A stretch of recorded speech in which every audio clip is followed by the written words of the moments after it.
तो इस वीडियो में हम सीखेंगे कि जब भी प्राइस जो है लार्ज एक्सपांशन क्रिएट करती है तो उसके बाद प्राइस जो है कंसोलिडेट करती है। ठीक है, और फिर से लार्ज एक्सपांशन क्रिएट करती है, फिर कंसोलिडेट करती है। जैसे कि हम यहाँ देख सकते हैं, यहाँ से प्राइस ने जो लार्ज एक्सपांशन क्रिएट किया, कंसोलिडेट किया, वापस से प्राइस ने लार्ज एक्सपांशन क्रिएट किया और कंसोलिडेट किया, वापस से प्राइस ने लार्ज एक्सपांशन किया, कंसोलिडेट किया।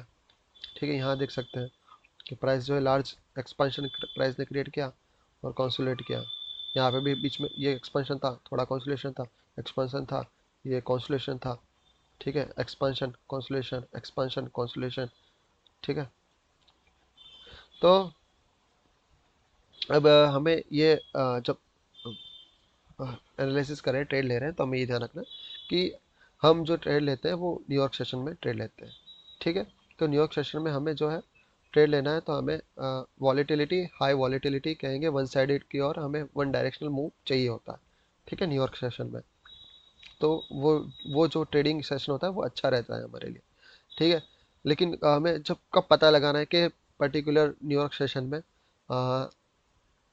जो है प्राइस एक्शन वॉलेटाइल रहेगा नहीं रहेगा, वन साइडेड मूव दिखाएगा या नहीं दिखाएगा, या कॉन्सुलेशन में रहेगा। ठीक है, तो प्राइस कॉन्सुलेट करेगा या तो वन डायरेक्शनल मूव दिखाएगा, ये हमें पता लगाना हो तो पहले हमें लंदन सेशन को है वो एनालाइज करना पड़ेगा। अगर लंदन सेशन में प्राइस ने जो है लार्ज एक्सपांसन किया है, ठीक है, जैसे कि हम यहाँ देख सकते हैं, हाँ, अगर एशिया सेशन और लंदन सेशन दोनों में मिला के लार्ज एक्सपेंशन किया है, ठीक है, सिंगल लाइक वन साइडेड किया है, जैसे कि मान लो अ, जैसे कि मान लो अ, हम एशिया सेशन में ट्रेड ले रहे हैं। ठीक है, और प्राइस ने जो है पिछले दो सेशन में, मीन्स लंदन सेशन और न्यूयॉर्क सेशन में लार्ज एक्सपेंशन क्रिएट किया, तो एशिया सेशन में प्राइस जो है कंसोलिडेट करेगा।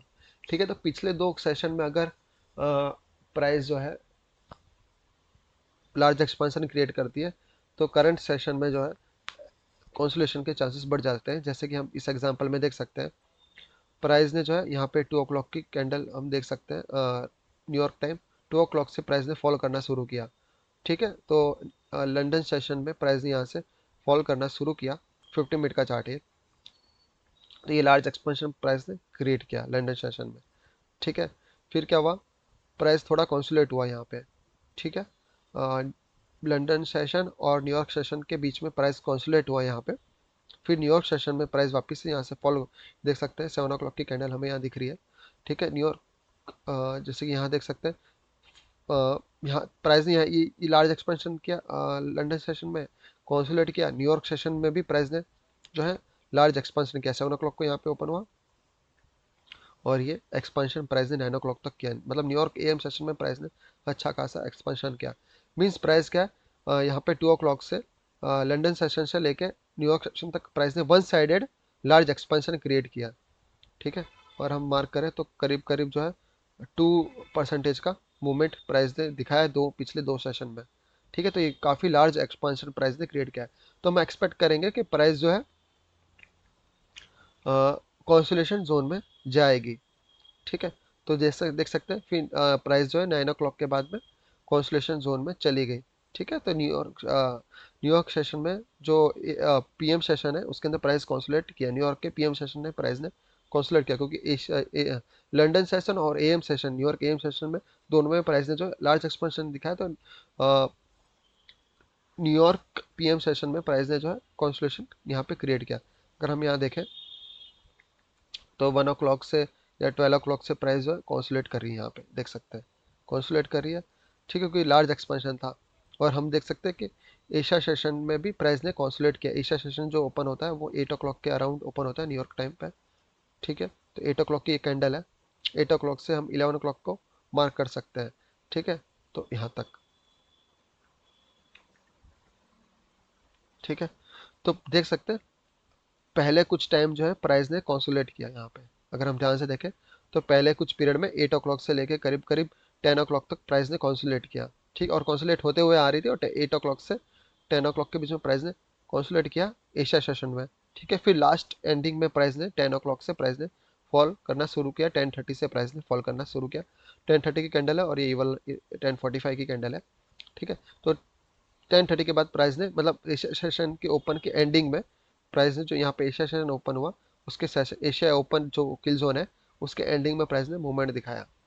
ठीक है, तो जब प्राइस जो पिछले दो सेशन में जैसे यहाँ देखा, यहाँ पे लंदन सेशन और न्यूयॉर्क सेशन एएम सेशन, पिछले दो सेशन में अगर प्राइस जो है लार्ज एक्सपेंशन क्रिएट करती है तो नेक्स्ट वाले सेशन में, जैसा कि हम यहाँ देख सकते हैं, हम न्यूयॉर्क पीएम सेशन और एशिया सेशन में प्राइस ने जो है कॉन्सुलेट करेगी। अब यही आज का जो प्राइस एक्शन है जुलाई का 24 जुलाई का, सॉरी, तो हमें देखने को मिल रहा है कि प्राइस ने जो है 50 मिनट का चार्ट देख रहे हैं हम अभी भी, एशिया सेशन लंदन सेशन में प्राइस ने 2 o'clock से, ये देख सकते हैं 2 o'clock की 50 मिनट की कैंडल है, प्राइस ने यहाँ से लेके 2 o'clock से लेके यहाँ तक लार्ज एक्सपेंशन क्रिएट किया। ठीक है, 6 o'clock तक। तो पूरे जो लंदन सेशन है उसमें प्राइस ने जो है एक्सपेंशन ही किया है यहाँ से लेके यहाँ तक। और हमें ध्यान रखना है कि एक्सपेंशन जो है वो वन साइडेड ही होना चाहिए। ठीक है, वन वन साइडेड होना चाहिए, वन डायरेक्शनल होना चाहिए। जैसे हमने यहाँ देखा डाउन साइड की था, बियरिश एक्सपेंशन था। ठीक है, तो ये वन साइडेड था, प्राइस ऐसा नहीं कि नीचे आया फिर वापस ऊपर गया, ऐसा एक्सपेंशन की बात नहीं कर रहा हूँ मैं। वन साइडेड एक्सपेंशन होना चाहिए, ये जैसा यहाँ पे लंदन में भी वन साइडेड एक्सपेंशन था। प्राइस यहाँ से 2 o'clock से बुलिश एक्सपेंशन प्राइस ने क्रिएट किया, तो 6 o'clock तक प्राइस जो है एक्सपांड होता रहा, फिर प्राइस जो है कॉन्सोलेशन जोन में चला गया, जैसा कि हम यहाँ पे देख रहे हैं। ठीक है, तो जैसे ही न्यूयॉर्क सेशन ओपन होता है हम एक्सपेक्ट करेंगे कि लंदन सेशन में प्राइस ने बुलिश एक्सपेंशन किया है, वो भी वन डायरेक्शनल किया है, क्योंकि वन डायरेक्शनल होना चाहिए। ठीक है, तो वन डायरेक्शनल प्राइस ने एक्सपेंशन क्रिएट किया, तो हम एक्सपेक्ट करेंगे कि न्यूयॉर्क एएम सेशन में प्राइस जो है कॉन्सोलेट कर सकती है। तो हमें क्या करना चाहिए कि पूरा एनालाइज करना चाहिए कितना प्राइस ने एक्सपांड किया है। तो यहाँ देख सकते हैं शायद प्राइस ने जो है 1% का एक्सपांसन किया है प्राइस ने। ठीक है, करीब करीब 1% प्राइस ने यहाँ पे एक्सपांड किया, देख सकते हैं यहाँ पे स्ट्रॉन्ग एक्सपांशन है वन डायरेक्शनल। ठीक है, अब प्राइस जो है यहाँ पे देख सकते हैं 7 o'clock से जस्ट पहले 50 मिनट की कैंडल्स जो है वो कॉन्सुलेट होना शुरू हुई। यहाँ पे हम देख सकते हैं लार्ज कैंडल है, वन डायरेक्शनल कैंडल है, कॉन्सुलेशन नहीं हुआ, ऊपर की ओर जा रही है प्राइस, लेकिन यहाँ पे प्राइस ने जो कॉन्सुलेशन होना शुरू किया और यहाँ पे रेजिस्टेंस लेना शुरू किया। देख सकते हैं डिफरेंट लेवल्स का यहाँ पे रेजिस्टेंस प्राइस ने फेस किया, जैसा हमने पहले डिस्कस किया था 1 आवर के इक्विलिब्रियम का, सॉरी 1 आवर के कॉन्सिक्वेंट एंगेजमेंट का, हायर टाइम फ्रेम के इक्विलिब्रियम का और 618 लेवल का। तो इस तरह से प्राइस ने यहाँ पे रेजिस्टेंस लेना शुरू किया और यहाँ देख सकते हैं यहाँ पे अगर हम देखें तो प्राइस जो अपसाइड की ओर जा रही है, रिट्रेस हुआ अपसाइड की ओर गया, रिट्रेस हुआ अपसाइड की ओर, लेकिन यहाँ पे देख सकते हैं प्राइस जो एक ही लेवल पे से प्राइस जो है स्ट्रॉन्ग रेजिस्टेंस फेस कर रही है। ठीक है, और यहाँ पे देख सकते हैं प्राइस जो है कॉन्सुलेट होना शुरू हो गई है। ठीक है, तो 7 o'clock की ये 50 मिनट की कैंडल है, तो प्राइस कॉन्सुलेट होना शुरू हो गया और प्राइस का जो मोमेंटम है वो धीरे हो गया है। यहाँ पे हम देख सकते हैं प्राइस 2 o'clock से वन साइडेड मूव दिखाना शुरू किया और अब जो है प्राइस का मोमेंटम जो है वो स्लो होने लग गया है। यहाँ पे स्ट्रॉन्ग मोमेंटम था, अब धीरे धीरे प्राइस का मोमेंटम स्लो होने लग गया है और प्राइस जो है यहाँ पे कॉन्सुलेशन करने लगी है। तो हमें ध्यान क्या रखना है कि जब मैंने जैसा अभी सिखाया कि पहले अगर सेशन में, पहले दो सेशन में या उससे एक पहले, जस्ट पहले वाले सेशन में अगर प्राइस ने जो लार्ज एक्सपेंशन क्रिएट किया है, ठीक है, तो हम एंटीसिपेट कर सकते हैं कि नेक्स्ट सेशन में भी प्राइस जो है कॉन्सुलेट करेगी। ठीक है, तो यहाँ लार्ज एक्सपेंशन क्रिएट किया, अब प्राइस जो है यहाँ पे कॉन्सुलेट करेगी, तो न्यूयॉर्क एएम सेशन में प्राइस कॉन्सुलेट कर सकती है। तो हमें क्या करना है, 7 o'clock के बाद एंट्री जनरली हमें नहीं लेनी है। अगर लंदन सेशन में प्राइस ने एक लार्ज एक्सपेंशन क्रिएट किया तो हमें 7 o'clock के बाद में न्यूयॉर्क सेशन में एंट्री नहीं लेनी है, हमें कम से कम 8:30 या 9:30 का वेट करना है। ठीक है, तो हम देख सकते हैं, हम लोअर टाइम फ्रेम में जाते हैं, 3 मिनट पे जाते हैं, तो हमें 8:30 की कैंडल और 9:30 की भी हम मार्क कर देते हैं। तो जैसा मैंने अभी बोला कि हमें कम से कम 8:30 और 9:30 तक का वेट करना चाहिए। ठीक है, तो हम देख सकते हैं प्राइस जो लंदन सेशन में लार्ज एक्सपेंशन क्रिएट किया, ये 3 मिनट का चार्ट है, प्राइस कॉन्सुलेशन जोन में है। यहाँ पे 7 o'clock के बाद में प्राइस ने देख सकते हैं कॉन्सुलेशन किया है, देख सकते हैं ये वाला जो प्राइस एक्शन है इसके अंदर अंदर है प्राइस, देखा, तो प्राइस जो है इसके अंदर अंदर है, यहाँ पे कॉन्सुलेशन जोन में चली गई है।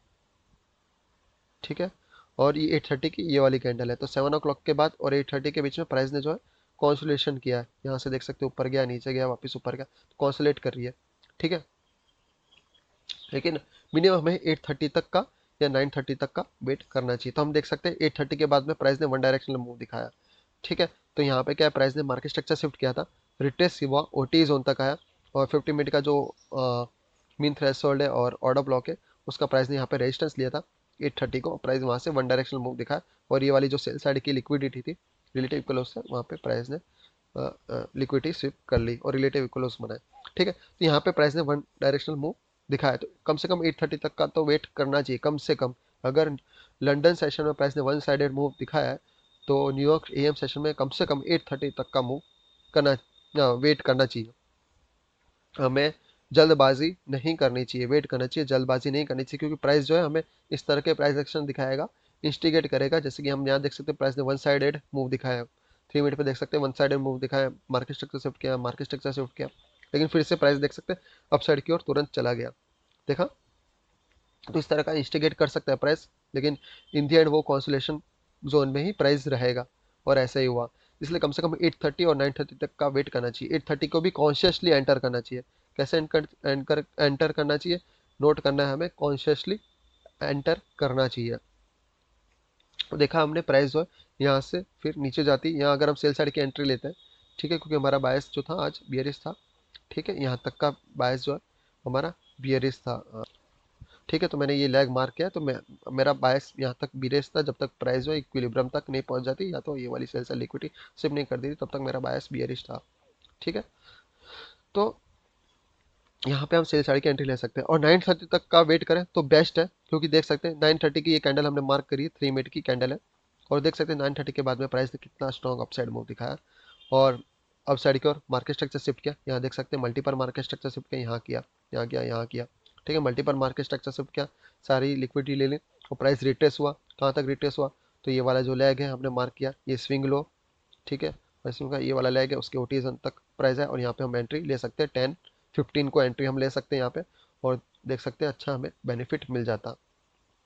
ठीक है, तो मोरल ऑफ द स्टोरी ये है कि प्राइस को जो है, अगर पिछले वन सेशन में प्राइस जो है रिट्रेस किया है, सॉरी एक्सपांड किया है, काफ़ी ज़्यादा एक्सपांड किया, लार्ज एक्सपांशन है, वन साइडेड लार्ज एक्सपांशन जैसा हमें दिख रही है, वन साइडेड लार्ज एक्सपांशन है, करीब करीब 1% का एक्सपांशन है जो कि हमने पहले मेजर किया था। तो नेक्स्ट सेशन में हमें स्टार्टिंग के टाइम पे या पूरे नेक्स्ट सेशन को स्किप करना चाहिए, या तो स्टार्टिंग के टाइम को स्किप करना चाहिए एंट्री लेने से। ठीक है, हमने जो पहले ये वाला जो एग्जांपल देखा था लंदन सेशन और एशिया न्यूयॉर्क सेशन का, ठीक है, तो उसमें हम देख सकते हैं अब जैसे कि यहाँ पे भी यही सीन हुआ है, हालांकि दोनों सेशन में प्राइस एक्सपांड किया, लेकिन देख सकते हैं न्यूयॉर्क सेशन में, सॉरी लंदन सेशन में प्राइस ने एक्सपांड होना शुरू किया। ठीक है, मैं 3 मिनट पे ही दिखाता हूँ, ज़्यादा बेस्ट रहेगा। ठीक है, तो ये जो है मार्क कर देते 2 o'clock की कैंडल मार्क कर देते हैं। ठीक है, तो प्राइस ने यहाँ से एक्सपांड होना शुरू किया। ठीक है, और एक्सपांड होता गया होता गया और करीब करीब ये 5 o'clock की कैंडल हम मार्क कर देते हैं। ठीक है, तो ये पूरा जो है ये यहाँ से लेके यहाँ तक का ये वाला जो टाइम पीरियड है वो लंदन सेशन है। तो देख सकते हैं लंदन सेशन में प्राइस ने अच्छा खासा फॉल किया है, वन साइडेड मूव दिखाया है। अगर हम मार्क करें तो हाई से लेके लो तक कितना है, तो करीब करीब 1% है, 0.99%, करीब करीब 1% का प्राइस ने फॉल दिखाया। हालांकि यहाँ पे इन दी एंड प्राइस जो है कॉन्सुलेट करने लग गया, लेकिन ये बहुत स्ट्रॉन्ग 1% का प्राइस ने फॉल दिखा। अब प्राइस जो कि है देख सकते हैं 7 o'clock की यहाँ पे कैंडल है। ठीक है, और मैं 9:30 की 8:30 की कैंडल मार्क कर देता हूँ, ये वाली 8:30 की कैंडल है।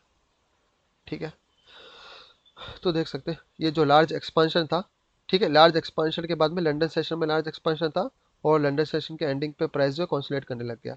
ठीक है, तो हमें वेट करना चाहिए जब तक प्राइस कॉन्सुलेशन से बाहर नहीं निकल जाती। ठीक है, क्योंकि पर्टिकुलर सेशन में अगर प्राइस जो है लार्ज एक्सपांड करेगी, ठीक है, तो प्राइस जो है यहाँ पे कॉन्सुलेट करेगी, तो यहाँ पे देख सकते हैं प्राइस ने कॉन्सुलेशन शुरू कर दिया। ठीक है, तो पूरा इतना रेंज जो है प्राइस ने कॉन्सुलेशन में बिताया है, यहाँ से लेके यहाँ तक का प्राइस जो है कॉन्सुलेट किया है। ठीक है, तो देख सकते हैं यहाँ पे प्राइस ने जो है कॉन्सुलेशन किया है। ठीक है, तो हमें 7 o'clock, यहाँ 7 o'clock की न्यू, अब जब लंदन सेशन में प्राइस कॉन्सुलेट करता है तो हम 7 o'clock न्यूयॉर्क सेशन में क्या करते हैं, वेट करते हैं 8:30 तक का, वेट करते हैं या तो 9:30 तक का हम जो है वेट करते हैं। ठीक है, तो देख सकते हैं प्राइस ने जो है यहाँ पे कॉन्सुलेशन किया और ये यहाँ पे अच्छा खासा टाइम जो है कॉन्सुलेशन पीरियड में बिता दिया। करीब करीब प्राइस जो है यहाँ से हम मार्क करें तो 4 o'clock से हम करीब करीब देख ले, एंटी से बढ़कर है 4 o'clock से लाइक 7 o'clock तक प्राइस जो है जैसे कि पूरा ये जो पीरियड है आई गेस 120 मिनट्स का पीरियड है, 3 आवर्स का पीरियड है या तो आई गेस, हाँ 3 आवर्स का पीरियड है। ठीक है, तो 4 o'clock से 7 o'clock के बीच में प्राइस ने जो है कॉन्सुलेट किया, 3 आवर्स का जो है कॉन्सुलेशन पीरियड है। ठीक है, तो हमें 7 o'clock के जस्ट बाद एंट्री लेने से रुकना चाहिए। ठीक है, प्राइस जो है कॉन्सुलेशन में चला गया, अब प्राइस जो है वापस जो है नीचे फॉल कर रहा है। अब यहाँ पे प्राइस जब मार्केट स्ट्रक्चर शिफ्ट करता है, ठीक है, तब हम सेल साइड के लिए एंट्री ले सकते हैं अगर हमारा बायस जो है बियरिश है। ठीक है, अगर हमारा बायस बियरिश है तो हम सेल साइड के लिए एंट्री ले सकते हैं। और प्राइस ने यहाँ पे मार्केट स्ट्रक्चर शूट किया, कॉन्सुलेशन जोन से बाहर निकल गया। यहाँ पे हम देख सकते हैं कॉन्सुलेशन जोन से प्राइस जो है बाहर चला गया। ठीक है, क्योंकि इसमें इस वाले सेशन में क्या है, लंदन सेशन में भी प्राइस ने आधे सेशन में जो कॉन्सुलेट किया था, तो हमें ज़्यादा न्यूयॉर्क सेशन में ज़्यादा कॉन्सुलेशन देखने को मिला नहीं। ठीक है, और न्यूयॉर्क सेशन में प्राइस ने मार्केट स्ट्रक्चर शिफ्ट कर दिया, प्राइस रिट्रेस हुआ। ठीक है, तो हमें जैसे कि अब इतना एक्सपांड किया है तो और मार्केट स्ट्रक्चर शिफ्ट किया है, तो हमें रिट्रेसमेंट का इंतजार करना चाहिए। रिट्रेस जब प्राइस हुआ तो यहाँ पे सेल साइड के हमें एंट्री लेनी चाहिए, हम यहाँ पे एंट्री लेते हैं। ठीक है, यहाँ के एंट्री लेते हैं, मार्केट स्ट्रक्चर शिफ्ट होने के बाद तुरंत यहाँ एंट्री लेते हैं तो हमारा एसएल हिट हो सकता था क्योंकि प्राइस रिट्रेस हुआ, तो हमें एडिशनल कंफर्मेशन लेना चाहिए। ठीक है, हम 8:30 तक का वेट करते हैं। ठीक है, यहाँ पे देख सकते हैं 8:30 की कैंडल, 8:30 तक का वेट करते हैं तो हम देख सकते हैं प्राइस जो है नीचे की ओर आ रहा है, मीन्स प्राइस ने जो है कॉन्सुलेशन पीरियड जो है वो खत्म कर चुका है। प्राइस जो है again and again market structure shift करा, यहाँ पे भी क्या, यहाँ पे भी क्या 8:30 को भी कर दिया। अब यहाँ पे हम सेल साइड की एंट्री ले सकते हैं और देख सकते हैं अच्छा मूव का हम बेनिफिट ले सकते हैं। ठीक है, तो जब भी प्रीवियस सेशन में, जैसे अभी इस सेशन में लार्ज एक्सपेंशन था लंदन सेशन में, तो हमें न्यूयॉर्क सेशन में जो है वेट करना चाहिए अच्छे सेटअप का, कम से कम 8:30 तक का या 9:30 तक का वेट करना चाहिए। और अगर पिछले दो सेशन में अगर प्राइस जो है एक्सपांड हुई है, जैसे कि यहाँ पे लंदन सेशन और न्यूयॉर्क सेशन में हुई, तो हमें करंट सेशन में जो एशिया सेशन है, ठीक है, या अगर एशिया सेशन में और लंदन सेशन में एक्सपांड हुई तो न्यूयॉर्क सेशन को हमें स्किप करना चाहिए। ठीक है, लेकिन हम यहाँ देख सकते हैं प्राइस ऑलरेडी काफ़ी समय जो है कॉन्सुलेशन पीरियड में रही। ठीक है, करीब करीब करीब करीब जो है 12 घंटे प्राइस जो है कॉन्सुलेशन जोन में रही है 12 से 13 घंटे। ठीक है, तो अच्छा खासा प्राइस ने यहाँ पे कॉन्सुलेशन पीरियड बिताया है। ठीक है, क्योंकि प्राइस ने पिछले दो सेशन से इतना एक्सपांड किया। ठीक है, प्राइस ने पिछले दो सेशन से लंदन और न्यूयॉर्क सेशन में एक्सपांड किया, तो एशिया सेशन और उसके बीच में न्यूयॉर्क पीएम सेशन और एशिया सेशन में कॉन्सुलेशन की पॉसिबिलिटी बढ़ जाती है, इसलिए हमें इस तरह से एंट्री लेनी चाहिए। अगर प्राइस जो है लार्ज एक्सपांड करती है तो प्राइस जो है फिर कॉन्सुलेशन जोन में जाती है, तो उस हिसाब से हमें एंट्री लेनी चाहिए। अगर लंदन सेशन में एक्सपांड किया है तो हमें एंट्री उस हिसाब से लेनी चाहिए कि क्या उसने कॉन्सुलेशन पीरियड जो है अपना ख़त्म कर चुका है या नहीं कर चुका है, तो हमें एक्स्ट्रा जो है कॉन्शियसली एंटर होना चाहिए। अगर हम बहुत लेट एंटर होते, जैसे कि यहाँ मार्केट स्ट्रक्चर शिफ्ट किया, यहाँ मार्केट स्ट्रक्चर शिफ्ट किया और हम यहाँ पे एंटर होते तो हमारा एसएल हिट हो जाता। ठीक है, क्योंकि प्राइस देखो अचानक से ऊपर गई, वापस से कॉन्सुलेशन पीरियड में प्राइस चली गई है। ठीक है, तो कॉन्शियसली एंटर होना चाहिए। अगर यहाँ पे हम एंटर होते, जैसे कि रिलेटिव को लॉस किया, यहाँ पे प्राइस ने डाउन साइड की और मार्केट स्ट्रक्चर शिफ्ट किया और यहाँ हम सेल साइड की एंट्री लेते हैं यहाँ कहीं। ठीक है, तो प्राइस देख सकते हैं अप साइड की ओर चला गया। ठीक है, तो ये सब चीज़ों का ध्यान रखना चाहिए। ठीक है, तो आज के लिए बस इतना ही, थैंक यू।